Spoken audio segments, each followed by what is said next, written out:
de la distribution des États en 1814. L'empereur Alexandre, qui allait très souvent à la Malmaison chez l'impératrice Joséphine, voulait procurer à son fils la souveraineté de Gênes.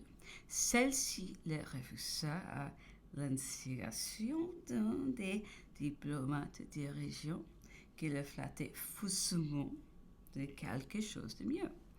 Au congrès de Vienne, la même empereur Alexandre, qui honorait le prince Eugène d'une bienveillance toute particulière, exigeait pour lui au moins 300 000 sujets.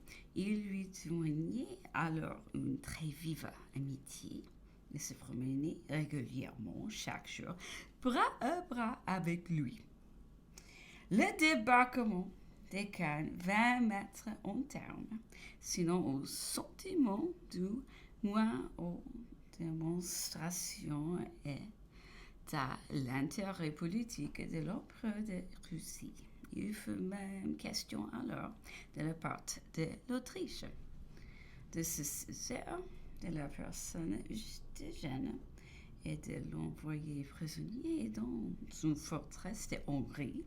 Mais le roi de Bavière, son beau-père, courut avec indignation chez l'empereur d'Autriche, lui représentait que Eugène était venu à Vienne sous sa protection et sa garantie qu'elle ne serait point trompée.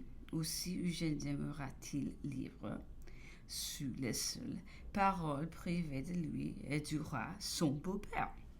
Aussi tard que 1818, les pièces d'or de 20 francs et de 40 francs que se frappaient à Milan encore à l'effigie de Napoléon et avec la millésime de 1814. Soit par voie d'économie ou tout autre motif, on n'avait point encore avec le nouveau coin. Alexandre, depuis la chute de Napoléon, a montré dans plusieurs circonstances particulières un éloignement vif et décide contre lui. C'est lui qui, en 1815, a été l'âme de le prometteur de la seconde croisade contre Napoléon. Il a tout dirigé avec la dernière chaleur, semblant en faire une affaire personnelle et faisant reposer son aversion sur ce qu'il en avait été, disait-il, trompé et joué si ce ressentiment tardif n'était pas avec des raisons de croire qu'il était dû à un ancien confident de Napoléon qui, dans des conversations particulières, avait eu l'air de blesser l'amour propre d'Alexandre. Peut dire ici vrai ou faux sur l'opinion et les confidences de Napoléon à l'égard de son illustre ami. En 1814, Alexandre a laissé croire qu'il ne se fût pas opposé à voir régner le jeune Napoléon. Depuis la seconde abdication, on est porté à penser qu'il a eu beaucoup moins de bienveillance. L'empereur Alexandre a marché dans la seconde croisade avec des masses immenses. On l'a entendu estimer à cette époque que la guerre pourrait bien durer 3 ans, mais que Napoléon ne succomberait pas moins. À la première nouvelle de la bataille de Fleurus, les têtes de toutes les colonnes russes auront ordre de s'arrêter sur le champ, tandis que toute la base autrichienne et bavaroise, de son côté, obligea à l'instant pour s'en séparer et faire bande à part. Si le congrès de Vienne avait été rompu lors de 20 morts, il est à peu près certain qu'on ne peut renouveler la croisade. Et si Napoléon eût été victorieux à Waterloo, il est à peu près certain aussi qu'elle allait se trouver dissoute. La nouvelle du débarquement de Napoléon à Cannes fut un coup de foudre pour notre plénipotentiaire à Vienne. Il est très vrai qu'il fut le rédacteur de la fameuse déclaration du 13 mars et toute violente qu'elle est, Les projets l'étaient encore bien davantage. Il fut amendé pour les autres ministres, la figure et la contenance de ce plénipotentiaire. À mesure qu'on apprenait les progrès de Napoléon, feront un thermomètre qui fit la risée des membres du Congrès. L'Autriche sut de très bonne heure à quoi s'en tenir ses courriers. L'instruisson à merveille, la légation française seule entretenait les doutes et distribuait encore une lettre magnanime du roi à tous les souverains pour le faire connaître qu'il était déterminé à mourir aux Tuileries. On savait déjà que ce prince avait quitté la capitale pour gagner la frontière. Un membre du Congrès et Lord Wellington s'entretenaient confidentiellement avec la légation française à la cour d'Allemagne. Assigneront du 20 au 21 l'entrée de Napoléon dans Paris. L'empereur François, à mesure qu'il résulte les publications officielles de Grenoble et de Lyon, les envoya immédiatement à Schönbrunn à Marie-Louise, qui s'y livra à une joie extrême. Est-il très vrai que plus tard il a été question d'un enlèvement de jeune Napoléon pour le conduire en France? Le plénipotentiaire français finit par quitter Vienne et se transporta à Francfort et à Wiesbaden pour être en meilleure situation de négocier à la fois soit à Gand, soit à Paris. Jamais courtisan des événements, n'eut plus d'embarras ni d'anxiété. L'odeur qui lui avait imprimé la nouvelle du débarquement à Cannes était fort calmée par celle de l'entrée de Napoléon à Paris. Et il s'entendait avec Fouché pour que celui-ci le garantît auprès de Napoléon, s'engageant de son côté à garantir Fouché auprès des Bourbons. On a le droit de croire qu'il les offre de ce plénipotentiaire envers le nouveau souverain, allant bien plus haut et bien plus loin encore, mais que Napoléon indigné le repoussa pour ne pas trop regretter sa politique. A-t-il dit en 1814, M. de Talleyrand, avant de se déclarer pour les Bourbons, fut d'abord pour la régence, mais il voulait y jouer le principal rôle.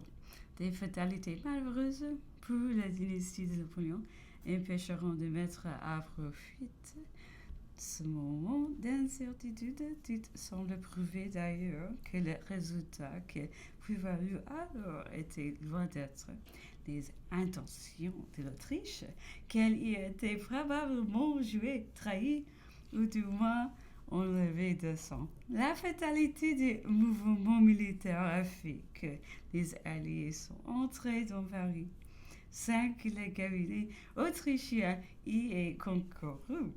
La fameuse déclaration d'Alexandre contre Napoléon Bonaparte et sa famille a été faite donc que cette même puissance d'Autriche fut consultée et M. le comte d'Artois n'a pénétré en France qu'en s'églissant en dépit du quartier général autrichien qui même lui avait refusé des passeports. Il paraît que l'Autriche, au retour de Moscou, s'employa de bonne foi à Londres pour y négocier la paix avec Napoléon. Mais le cabinet russe y était toute puissante et ne voulut entendre rien.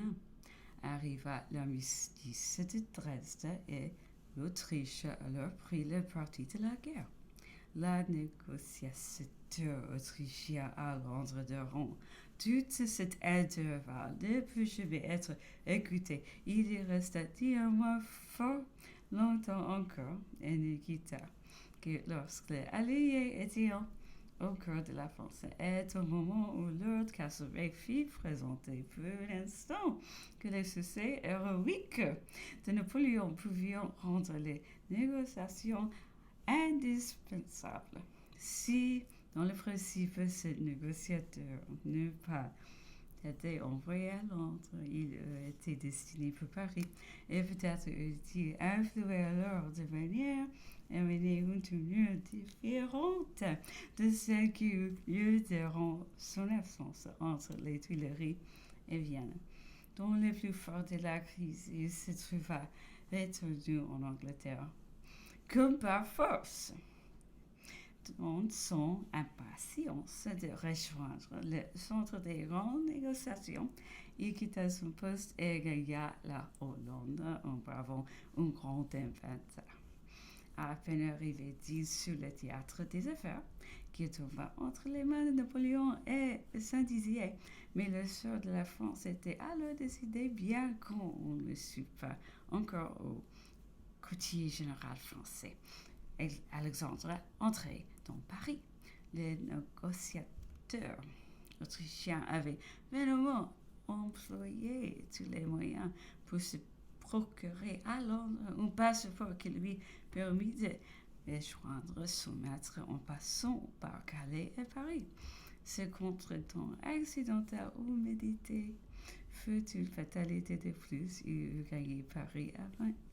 Les Alliés se furent trouvés auprès de Marie-Louise, eut joué les derniers projets de M. de Talleyrand et porté des combinaisons nouvelles. Ils étaient tous brillants dans le cabinet autrichien. L'une pour l'union avec la France, l'autre pour l'alliance avec la Russie. Soit intrigue, soit fatalité, le parti russe l'emporta tout à fait et l'Autriche ne fut plus qu'entretenue.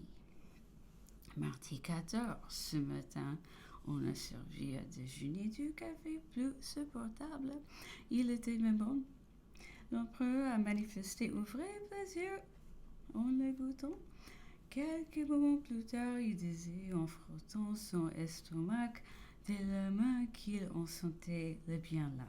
Il serait difficile de rendre mes sentiments à ces simples paroles. L'empereur en appréciant ainsi contre son usage. Une si légère jouissance me découvrait sans le savoir les progrès de toutes les privations qu'on lui impose et dont on ne se plaint pas.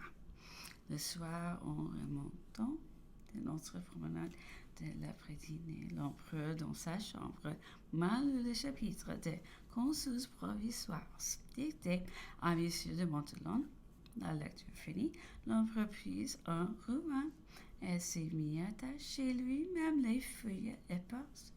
Il était tard, le silence de la nuit régnait autour de nous.